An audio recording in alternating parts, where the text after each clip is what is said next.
Tommy, thank you for being here. Thank you for having me. We have Tommy Marshall, Executive Director of the Georgia FinTech Academy.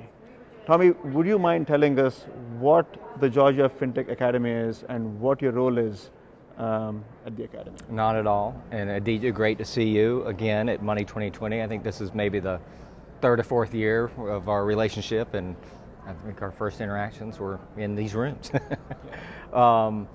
We are super excited about the Georgia FinTech Academy. This was a concept that was born by a group called FinTech Atlanta about 3 years ago. And there had been an effort of going out to a variety of different large FinTech companies in Georgia that many, I'm sure, of your viewers are familiar with. So Equifax, FIS, Fiserv, First Data. I'm thinking, pre-mergers, so these are, the names of 3 or 4 years ago. And Invesco, Intercontinental Exchange. And there was a lot of question and discussion around what is your demand for FinTech professionals every year? So we asked a lot of those questions. We did a survey as FinTech Atlanta, and the results were tallied up, and it was pretty amazing that the demand was between 5,000 and 6,000 FinTech-ready professionals just in Georgia alone.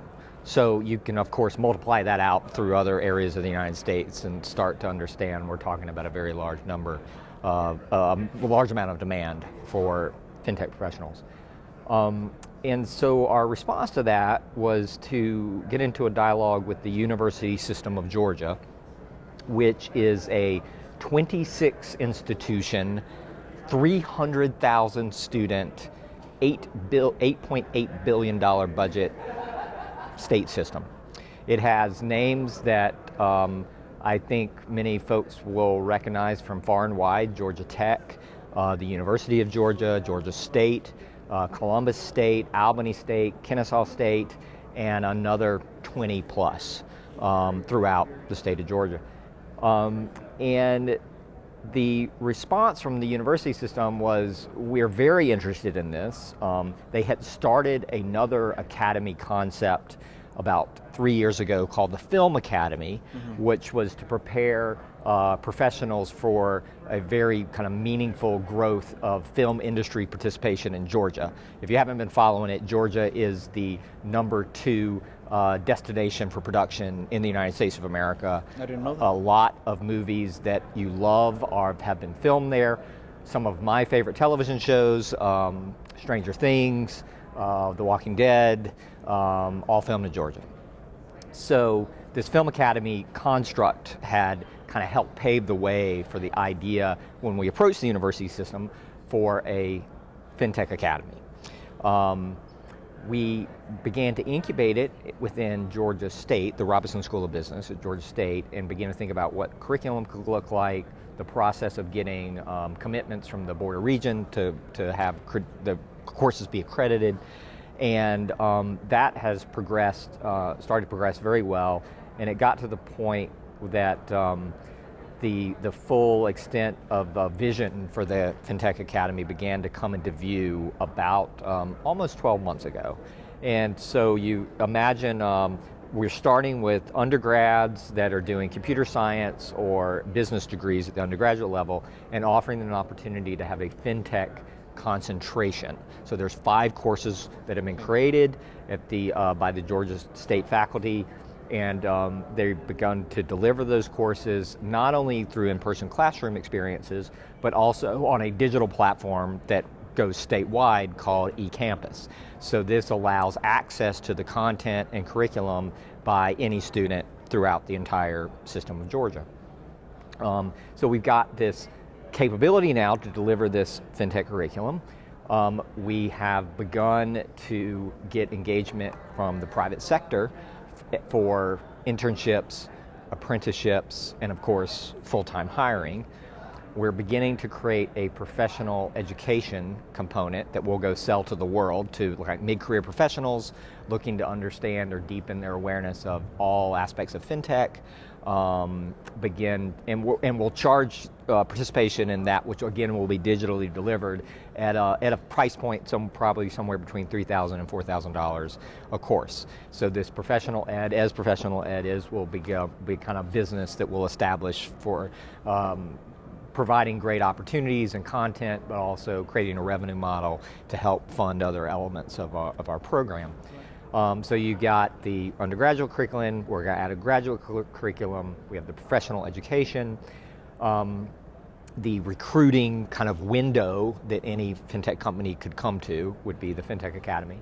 And then there's a innovation research capability. So say you're a large fintech company, you think there's an opportunity, you're making this up, but it could be like, I want to do payments in real time on the blockchain, but there's some concerns technologically about latency related to the blockchain.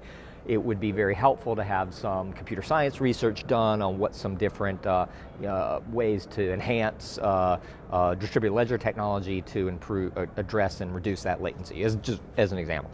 So a problem set like that could again come to our FinTech Academy window, and I'm able to broker that to the right individuals at either Georgia Tech or UGA or Georgia State, which are our tier 1 research institutions, to begin trying to solve that problem. So they spin up PhDs and professors and whatnot.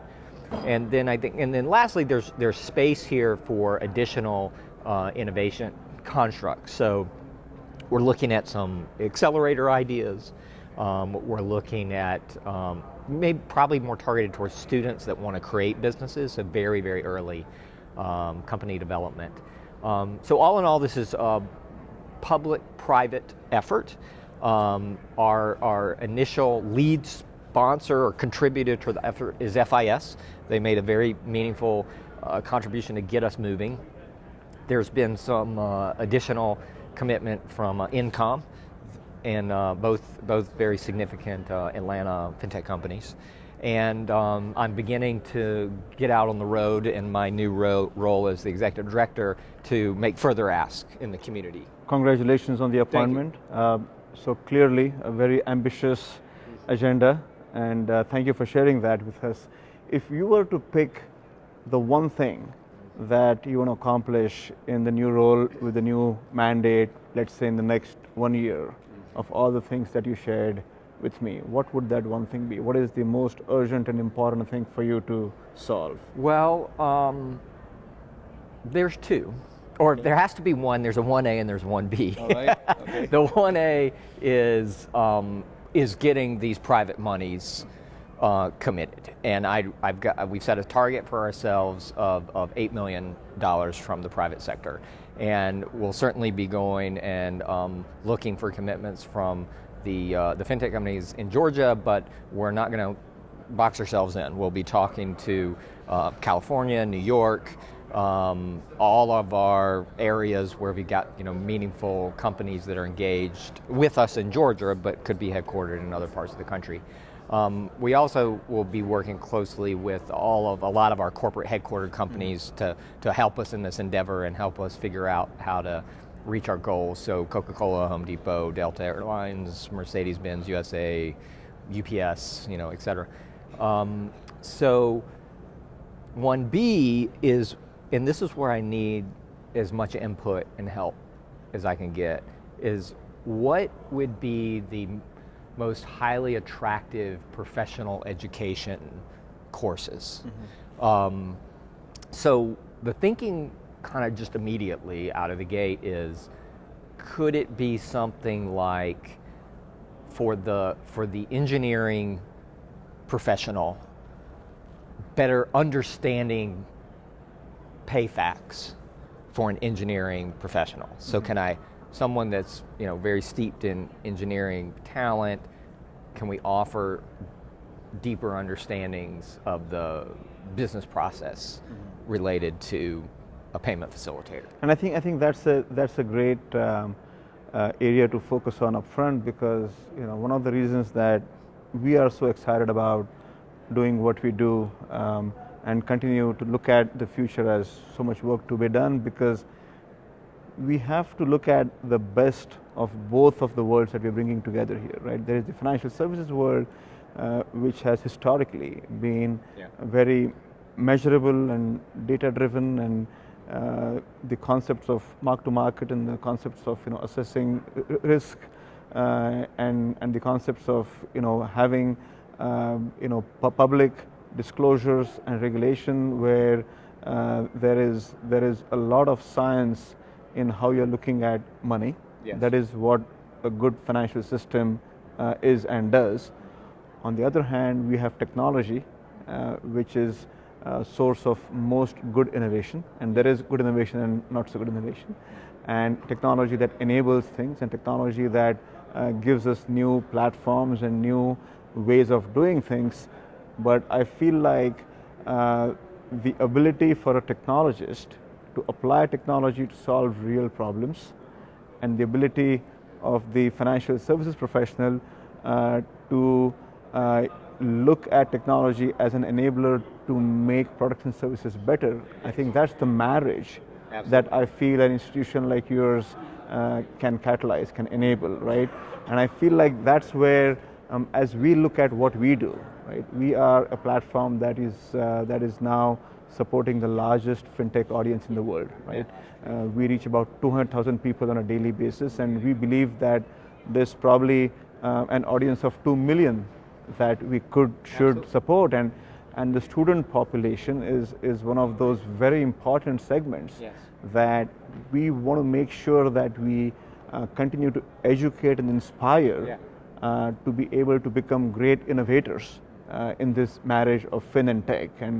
And is that a view you share? And how do you see your unique vantage point as an ex-consultant, ex-investor? Now, I guess I could call you an educator, right? Sure. How do you bring your past experience into your new role? Is there kind of a common thread here that you see? Yeah.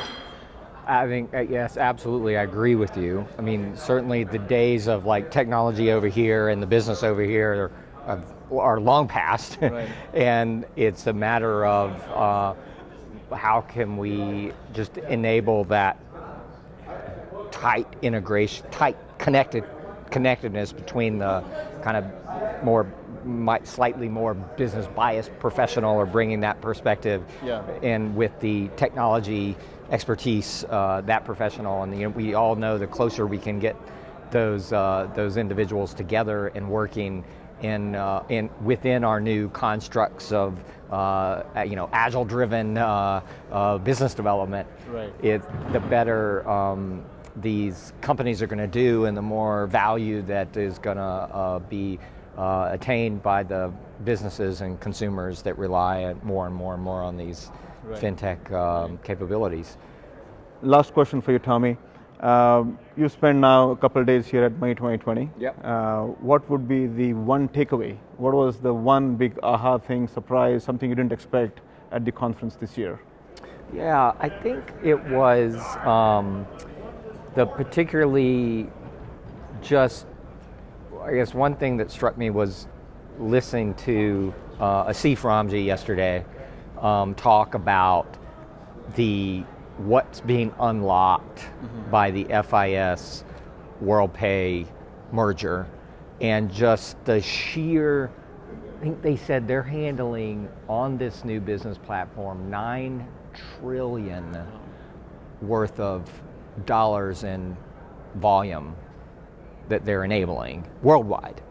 And that's just shocking. I mean, when you step back from it, just the size and importance of that, and there were several other kind of similar combinations that are there, and the additional amounts of value and capability that are going to be unlocked as that moves forward. That really I think that's a great way to summarize the unlocking of potential, the unlocking of value with the big deals and the mega deals and all the wonderful innovation that we see around us. So Tommy, thank you very much. Thank you. Tommy Marshall of the Georgia FinTech Academy in his new role as Executive Director. Thank you, Tommy.